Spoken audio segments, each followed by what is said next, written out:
Hi everybody, I'm back. I hope y'all are having a really good day today, and I just wanted to go ahead and pick up where I left off yesterday about the story I was telling. This is part 4 of Keeping Your Head on a Swivel, Surviving a Stranger Abduction. So, to be brutally honest, this is a very strange thing that happened. The teacher, I don't know if you remember me telling you about the teacher that I had, the professor. Well, I found out in May after I completed the course and I did really well in its class. There was a news bulletin it was a nationwide story, but there was a local news bulletin that came over all of the major cities in Texas that this particular individual was picked up and arrested and charged with aggravated kidnapping and sexual assault. During the time, he's spending the rest of his life in prison. Okay?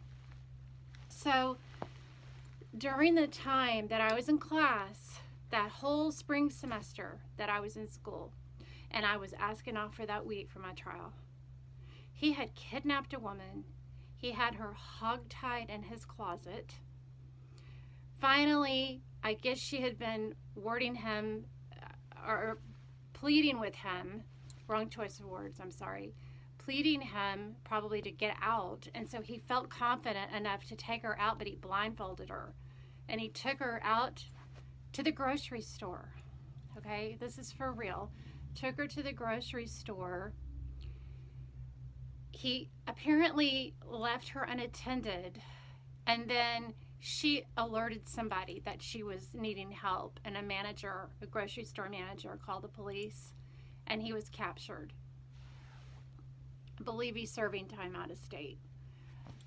So, I still had the tape recordings of our conversations with the dean and with him, and I called the police and said, or the detectives on the case, and I said, if y'all need this for any, evidence that yes, he was acting like a creep. But I just thought that was the weirdest coincidence on the planet. But no, they get worse. They get more, actually, I shouldn't say worse, they just get deeper. Okay. See, this is why, ladies and gentlemen, I am telling you that I don't care what position someone in life holds. I don't care what their credentials are. I don't care who they know. I don't care how much they make. You cannot ever assume that the person that you are dealing with is on the up and up and a good person and who's got their act together. This person can be in church. Okay, the churches are full of them. Wolves in sheep's clothing. They're just everywhere you go. They're in your neighborhood. They're in your schools.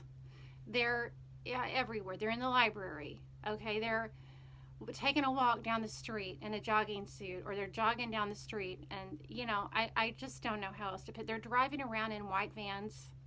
Yes, and that's a whole nother story. I won't even go into that one on this time. But I think I may need to rename my channel because I'm having a more clearer picture of kind of the wisdom that I want to share with everyone. Because I'm sorry, just being in the car today, people are driving more aggressively.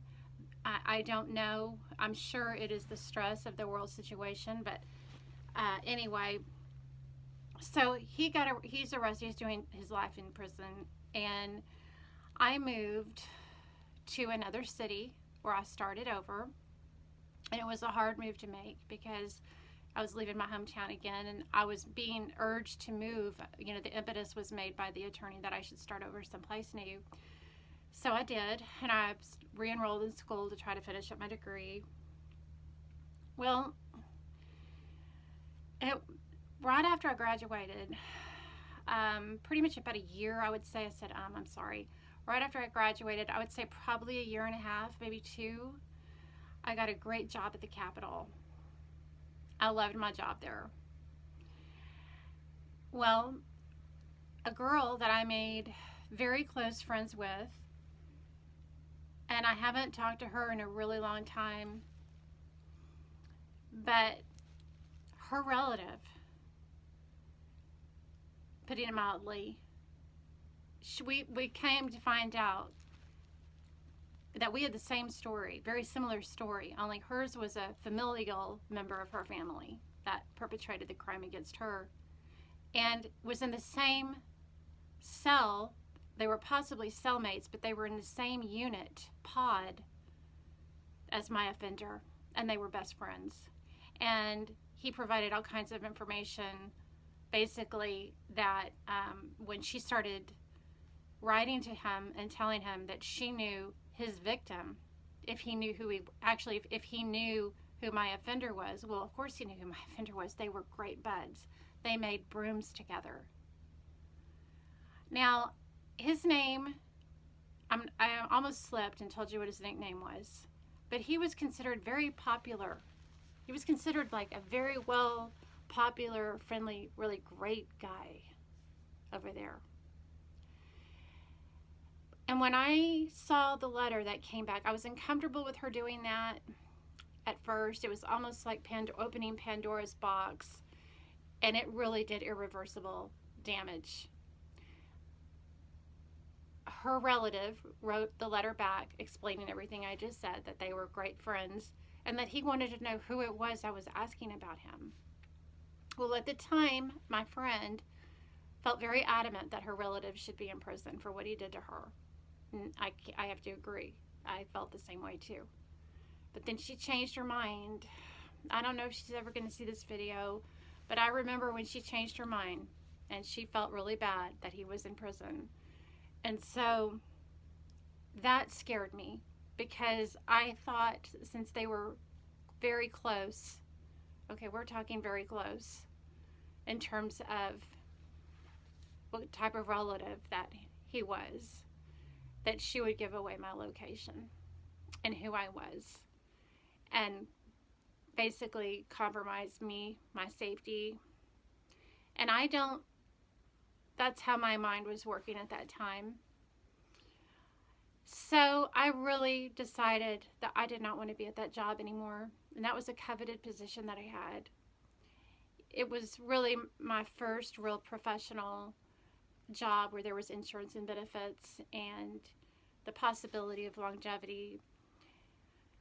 So I just saw the parole hearings still were a few years away, not far, but when you're young, sometimes 4 to 5 years away seems like an eternity, but it comes in, the blink of an eye.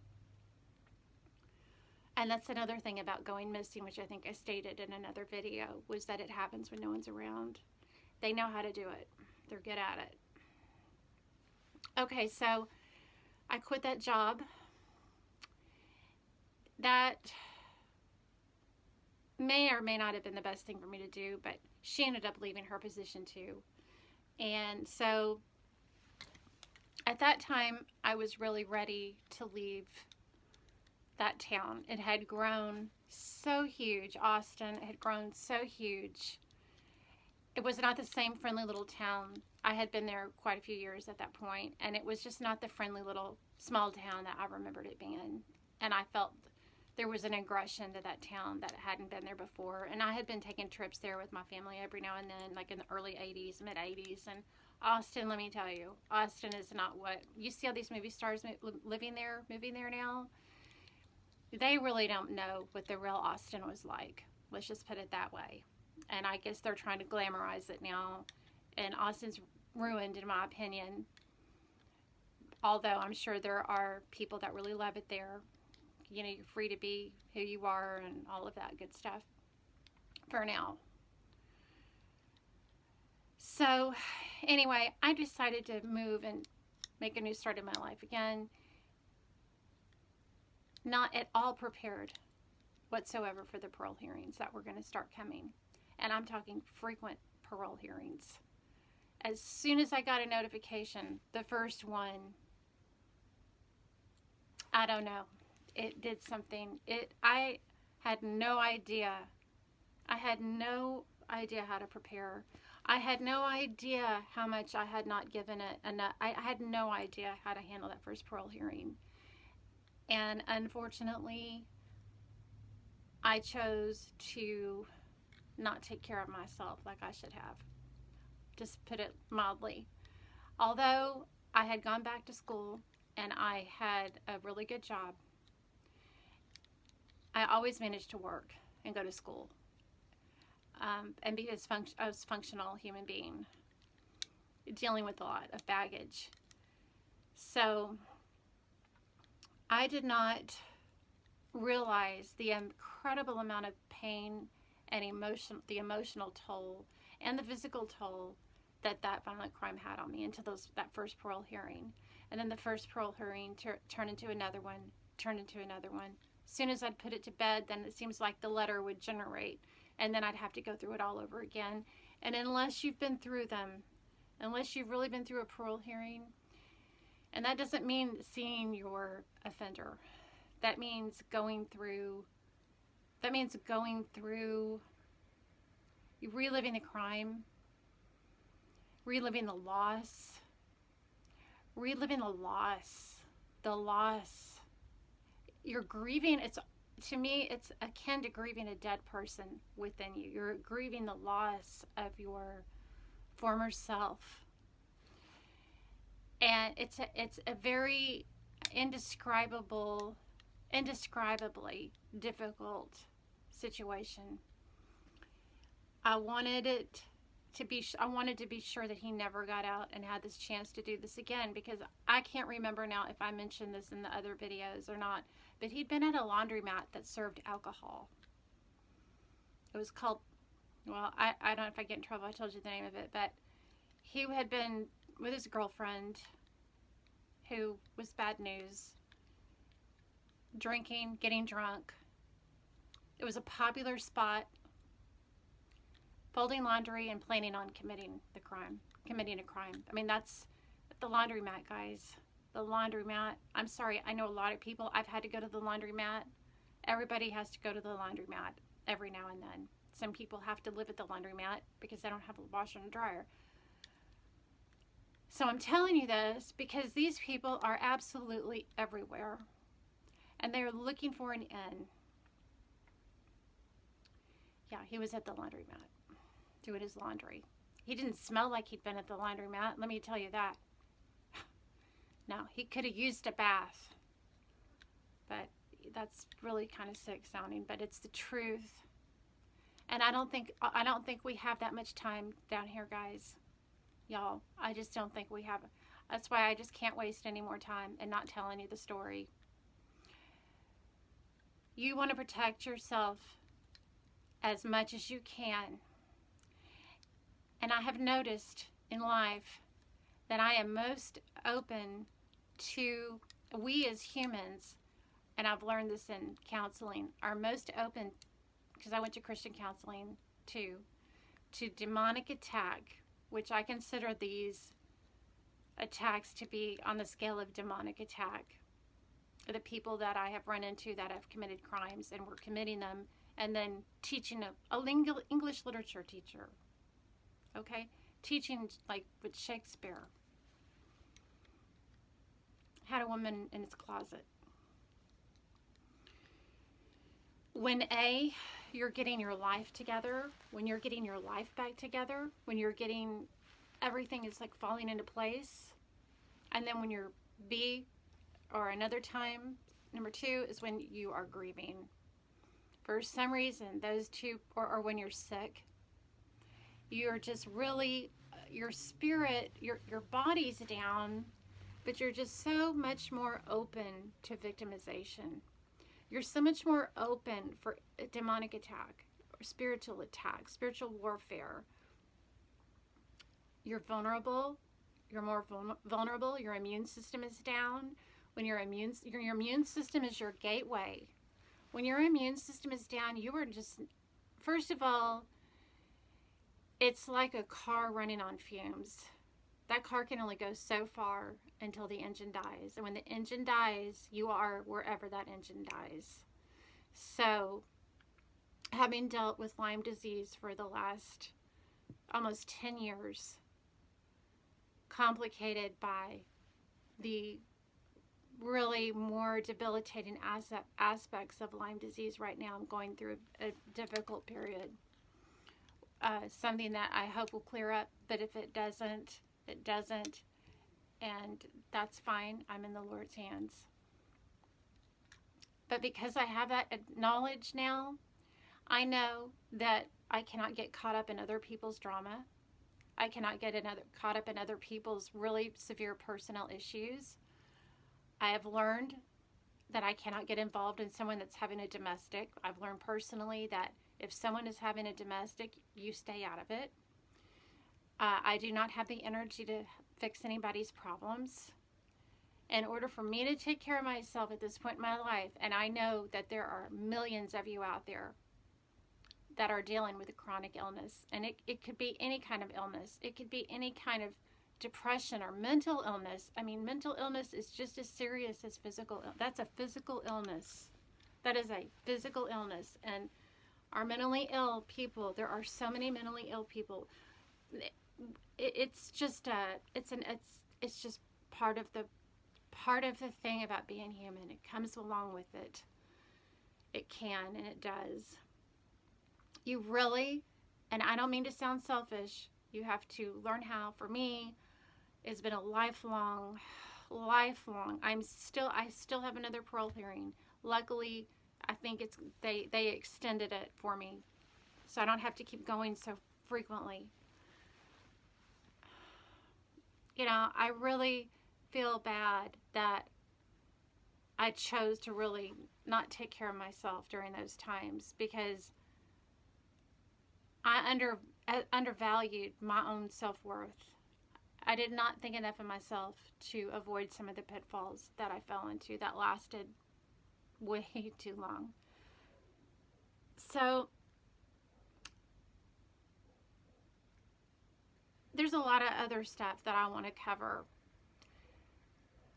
But today would have been the anniversary of the sentencing and the trial being over, and him being escorted to a jail where he'd be awaiting where he'd go.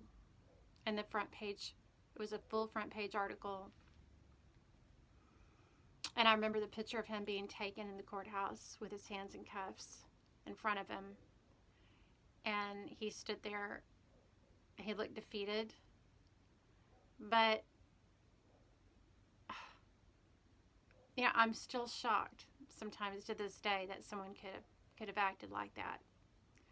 But I'm here to tell you that if you get too caught up in all these other things around you, you're not going to be able to sense the danger, hear your intuition, hear your inner voice, feel your inner voice.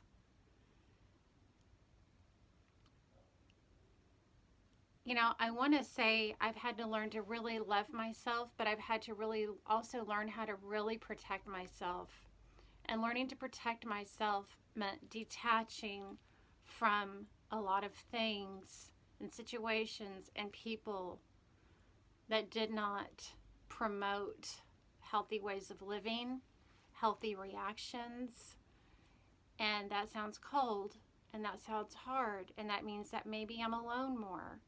And I do have friends. I have, I would say a handful of friends that I really know that I can trust, that they're not going to hurt me. They're not going to injure me. Now, whether they would put me at risk involuntarily, yes, you can count on everyone to put you at risk involuntarily. We're human. We make mistakes. We're not God.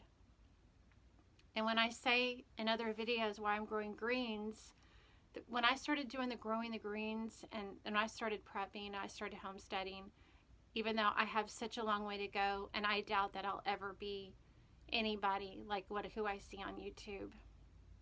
It's because physically, mentally, and spiritually, we're the trinity of those things.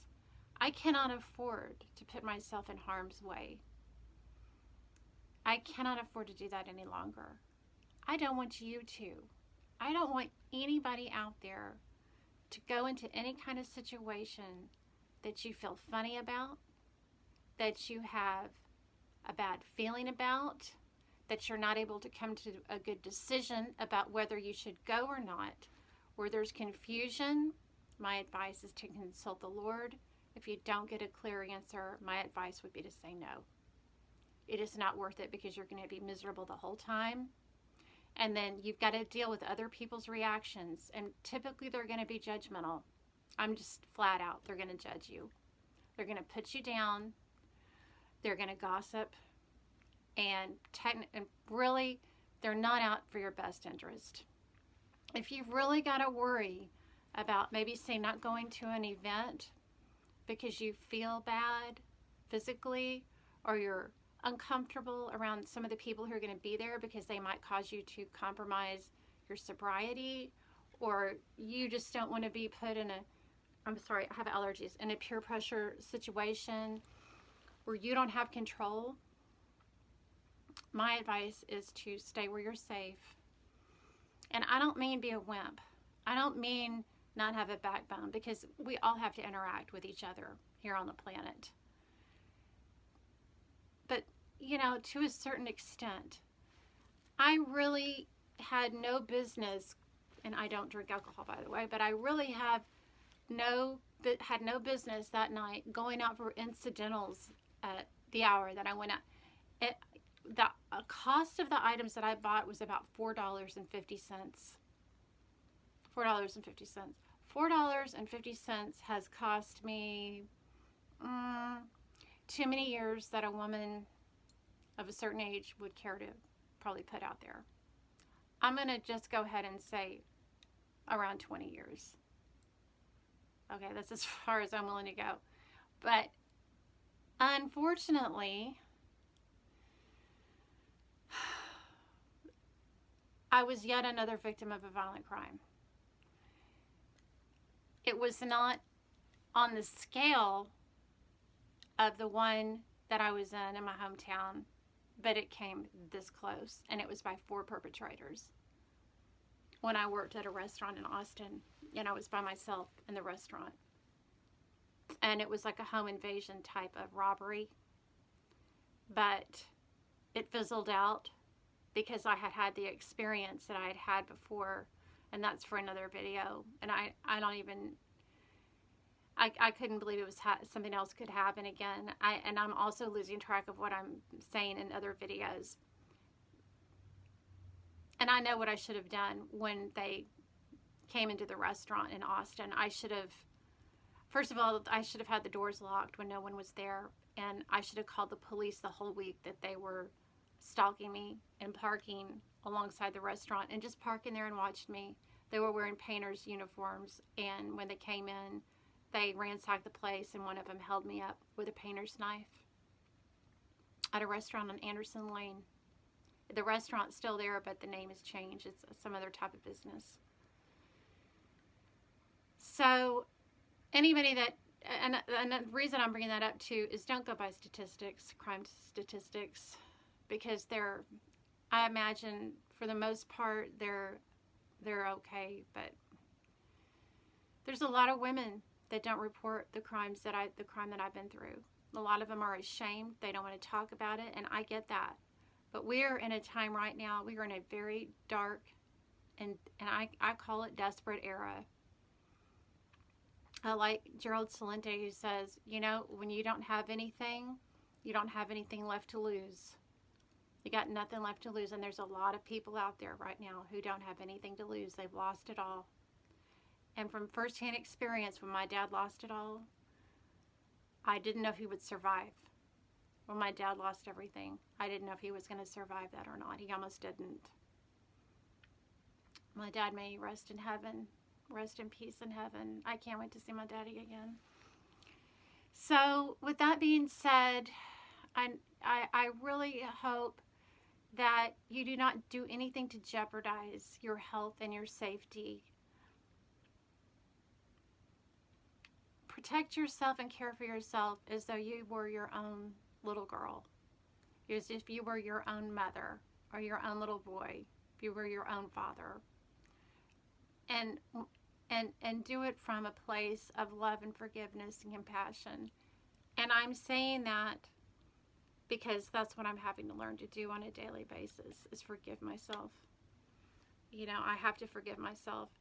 The man in prison, I'm not afraid of him. I'm not scared of him anymore. I was a long time. What I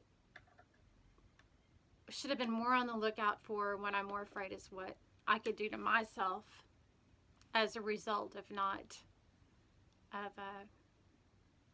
protecting myself. So I'm going to go ahead and end this video. It's kind of long, but if it means you have to order goods off Amazon right now, I'm grateful to Amazon for that. I do order a lot of stuff off Amazon, food items that have, you know, pretty decent shelf life, and even stuff that I use regularly to keep me out of the insanity. I've you know, because I can't wear a mask, because I can't wear one, people are hostile and horrible to me. People treat me like I'm some kind of criminal, and I want to turn around and say, if you only really knew what we're facing and what's out there, you might come to me and say, you know what, you obviously have a medical condition, or you obviously care about our freedom, or it's I'm a country girl. You know, I'm a country girl. I would have never walked around the ranch with a mask on. I don't know where we're headed, guys, but I can just tell you to please protect yourself. Please protect yourself, because you're all you've got. And you're not going to be of any use to anybody else. And if they can't accept your decision to protect yourself, then you have to ask yourself, am I in the right situation? And you'll find out who you can trust, really. You'll find out who you can trust. And you can trust in Jesus. He's the only one who won't let you down. But with that being said, I really appreciate anybody, if there's anybody listening, I don't know. But that's okay. That's a chance I'm willing to take. Just know that whoever you are, I'm sending you love, and I am sending you prayer. And I'm just asking you, for whatever reason, listen to that still small voice. Listen to it, the one that's inside of you, because that's God's gift to you. Okay, everyone, have a good day. Okay, bye-bye.